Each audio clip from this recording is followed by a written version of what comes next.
Amazon, which we started the show talking about, and one of their few original series that we are going to acknowledge, which is the Underground Railroad.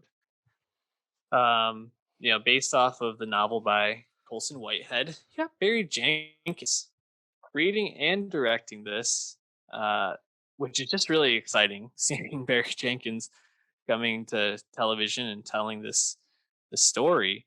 10 episodes, varying in length. Most of them are an hour long, and it's really following the story of Cora, who is a runaway slave, fugitive, wanted for obviously running away, but then also in the first episode killing a a slave catcher. Mhm. A Forgetting their white name. boy.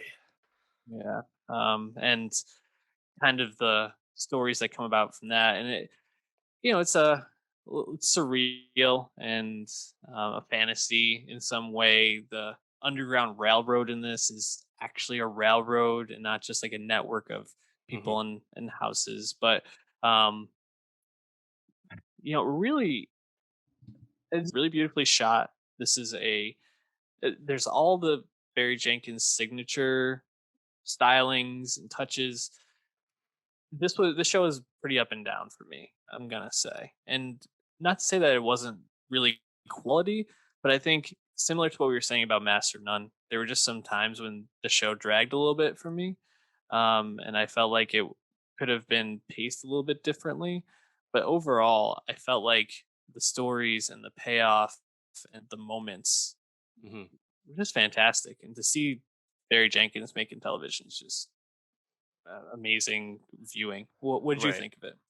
Yeah, yeah. I mean, there's so much going into it. Right? I haven't read the Colson Whitehead book, but I do know that it won the National Book Award and the Pulitzer Prize for fiction. So it's an esteemed text to Rich be text. Yeah. adapting.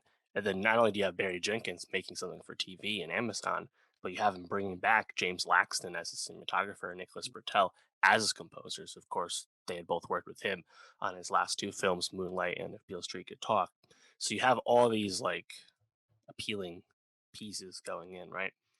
And at the end of the day, it's a challenging watch. It is not an easy sit because of its subject matter. I think that's kind of obvious, but the show um, doesn't shy away from the No. darkness, from the evil that is, of this time. And I understand why that might not be appealing to some people. Heck, I remember back when 12 Years a Slave won Best Picture almost 10 years ago. I mean, there were people then that were like, you know what, I'm good on the slave stuff. I want to see just black stories. I don't need to see black people always as being oppressed Mm, and enslaved and all that, which I totally can't understand really have it both ways. as a point of view. It's like we've had 12 Years a Slave, we've had Roots, we even had recently a Good Lord Bird, which is Mhm. the other side of the coin with an abolitionist, but that was Ethan Hawke playing John Brown. But we've got a lot of stuff, right? It's like, do you want to see something so dark, so hopeless at times? Because at the end of the day, like there's not a lot to latch on to. It's like it's almost like an internal thing where it's like a reckoning, a Mhm. I don't say reconciliation. I don't really know how to say. It's like because something like say Judas and the Black Messiah, which we watched recently, we both adored the film. That is really triumphant, even though it is steeped Mm. in irreparable tragedy and evil as well on the part of the FBI. In this case, it's like it's fucking hard, man. It's hard to watch at times, and Yeah, especially from the beginning. Like there's some I was gonna say. heinous shit as you can expect, and I think you have to be. I don't want to say you have to be invested in Cora because I feel like Cora is a bit of a thin character as our Mhm. lead protagonist here, but you have to be, I guess, more invested in like her journey. And because I actually would say, I think the best part about the show to me, apart from the obvious like stylings, is that there is a lot of nuance, like comment and stuff. It's really largely around Cora. It's not really because of Cora. It's about everything going on the side. So I think that's probably the best stuff. Like there's like a lot to chew on with that, but Mhm. it's a hard show to I think you have to really want to watch it at the end of the day. And I don't think Amazon did anyone any favors by releasing it all at once. I think it's Yeah. something as harsh as this probably would be easier to stomach if it was all at once. I'd have to imagine, or was week to week. I'd have to imagine. Yeah, I mean, right from the first episode, to your point, you see a person, a slave, get uh, put like lit on fire Hmm. for running away, and it's not like you see the fire go up and they cut. Like you hear the screams, you see the reactions, you watch for about a minute as this person is just being flamed to death, and it really sets the tone, I think, for the brutality. And Barry Jenkins, one of the reasons he's a great filmmaker is he makes you experience what these people experience. Like he really puts you in these worlds, and I don't want him to change his style on that, but it does. It's hard to watch sometimes. I think one of the things that I really loved about this show, and it's a classic Barry Jenkins touch, but when the slaves and the black people in this are um, interacting with white people who aren't allies in some way, the color is very brown. It's Mm, very rusty, dark, and it feels just like muddy in some sense. Like there's like a cloud. When it's black joy, when it's them, experiencing their culture, just being able to get away from uh, the the white uh, brutality and the mhm, white wrappings of this. It's so bright and multicolored and technicolored. You think about when they're in Indiana and they're having that mm. celebration where they're like husking corn and like all Yeah, that. the It's winery, the right? yeah the suits are so extravagant and so bright, and Hmm. it's like the greens really pop off the screen. I just was like, this is really Barry Jenkins, I think, where he really shines the most, like making you see, like truly, like the heaviness of this world, just in terms of how you visualize it. I thought that was really well done, and all the stuff with Ridgeway. I mean, even his like backstory, it's like very dark. Like Yeah. sometimes I had to like turn the brightness up because it was like I don't even know what I'm watching right now. Mm. It's all shadowy.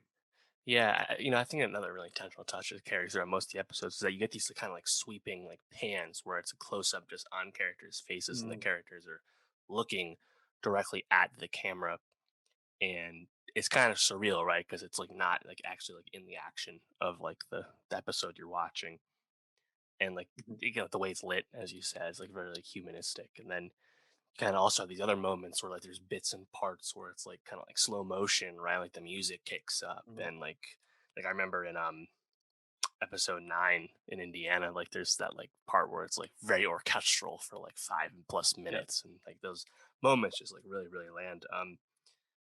I gotta say, for me, Ridgeway is interesting, right? Because like obviously Joel Edgerton is the most famous actor on the Mhm, show. He's also the most famous one of the bigger names that's around a lot. Like we get get Peter Mulan, you get Lily Rabe, William Jackson Harper, mhm, um, Will Poulter, but usually those are just an episode or two yep. for an appearance. So there's not a lot for the most part. We're really just sticking with Cora and some other Mhm, unknowns. But Edgerton, he's a consistent presence, and it's really interesting to see how much screen time he actually gets because he is the villain. He is mhm, and the backstory. At first, I was like, do we need the backstory of the slave catcher? Is that really what we need to spend time on here? But then you watch it and you're like, huh. And in a sense, it kind of colors in exactly what kind of terrible person he was because you see his racism exposed and you see his father's like resignation that he's completely mhm, failed his son and is like the world has consumed him right for the negative. Meanwhile, you stick with Ridgway for many more episodes until he finally dies. And it's like, it's honestly a very weird journey because you see this guy almost like consumed by his desire to capture Cora and like succeed mhm, at like for him it's like the only way he could feel fulfilled, right? honestly, though, I think the one of the most interesting pieces that there was still so much more room to chew on was fucking Homer as a character, Yeah. right? This, I thought there was gonna be some payoff with him. yeah, you have this young black boy who has been freed by Ridgeway, but chooses to stay with him and actively assist him in capturing other slaves, which almost certainly is sentencing them to a grisly death. And Mhm, like what kind of psyche Homer has, I think is really interesting because again, like there's so much more nuance like on this show, right? And it's like the black person aiding the oppression of other black people is a common theme with these kind of mhm. stories, right? Like whether it's like an overseer character on the plantation, but I think Homer was so fascinating, and we really don't see it delved into it. I don't know if that's just the product of where the book chooses to focus or not. I haven't read the book, but I thought there was a lot more potential with that easily. Yeah, no, I agree, and, there's that moment in, the last episode, or maybe it's just, sorry, penultimate episode where, um, Cora is being forced by Ridgeway to go down to the Underground Railroad, and you see Homer, who just watched these black people be, Mhm, circled inside mhm. of a church Yeah, and slaughtered shot at basically. and, slaughtered, and also witnessed tons of other atrocities, like you said, has been abating in the oppression of uh, people of his own race, and he's behind him with the gun. He has the opportunity, and in that moment, you think like, "Oh, here's Homer's redemption moment," and you never get it. And really, you see him like uh, choosing to uh, end to Ridgeway in his dying moments. It's really a fascinating character. I do think there was more left on bone. Um, I think some of the other moments that stood out, and maybe not more to explore, just like I really enjoyed, was seeing Cora interact with the the actual railroad people, Right. and how she had to Yeah. like tell her story every time, and like kind Yes. of that theme of Testimony. like, yeah, why that testimony is so important. And I think like just some of those themes really stood out to me, like the theme of black people telling their story in order to like propel their culture forward, since it was being stolen from them all the time, and this is a lot of times what they had, that couldn't be taken away from them. I thought that was something that really stood out and was really well done, and hammered home. I think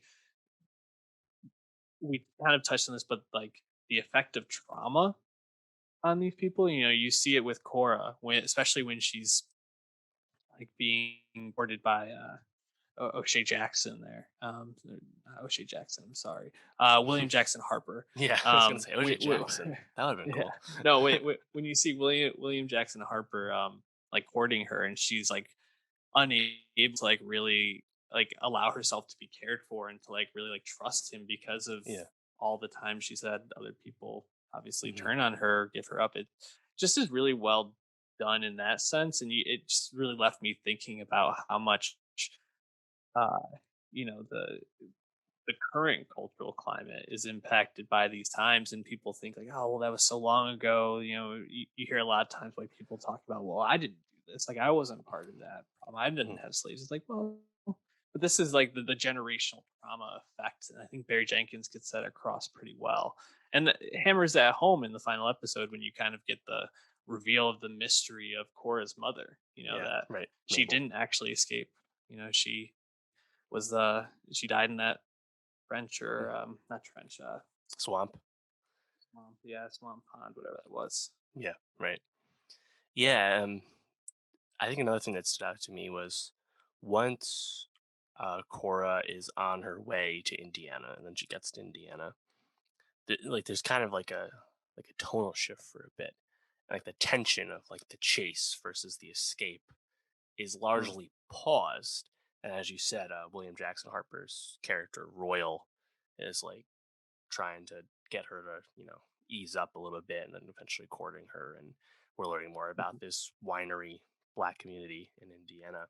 But yet the tension for the audience is like still there because like you just have a feeling the other shoe is going to drop. And I think that's one of the mhm, toughest things to watch about this show in general is a lot of times you see just the pure evil about to happen mhm, before it happens. So like we're watching this posse of white men decide, now you know what?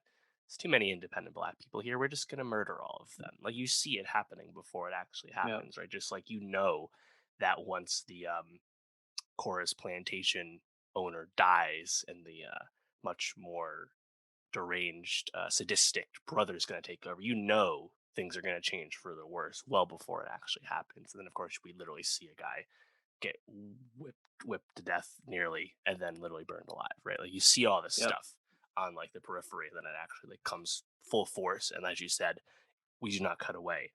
Um, I think those middle scenes, like with Indiana, it almost like struck me because I was like, wow, I was like so like tense and like Mhm. uncomfortable with just the unknown of what's going to happen as an escape. But I almost was somehow more like used to that kind of stuff when Cora was like in Indiana, and we're seeing a lot of good things happening, a lot of like joyous stuff happening, right? Like this community building themselves up on their own, and it's like wow, it's like like I was not ready for this kind of feeling on the show, Mhm. but you have that feeling for like almost 2 hours before it obviously all goes Yeah. to shit anyway. So it's I think too another one like the more nuanced stuff happens in Indiana when you have like the two like leaders of the community and they both have different views on how Mhm. they should interact with With white people. neighboring white people and stuff. And Yeah. again, there's a lot of like, I think more relevant stuff to race relations today in their conversations. Before obviously it's all snuffed out. So yeah, it's like I said, it's not the easiest show to recommend from a pure watching standpoint, but it's really I think really impressively made. And Yeah. in terms of Amazon, like actually having like something so stand out like this, like we don't expect it from Amazon. They don't really make a lot of notable shows at the end of the day, but this is I'd say it definitely delivers on what you expect. It's Barry Jenkins making a 10 episode show. Like, I mean, this was it's a completely epic show. Like it was shot over Mhm. 100 plus days. It's looks fantastic, and yeah, I know, it looks so thematically real. it's That's challenging, but it delivers on everything really. Yeah, I agree. I think we'll be hearing about this when Emmy Awards come around.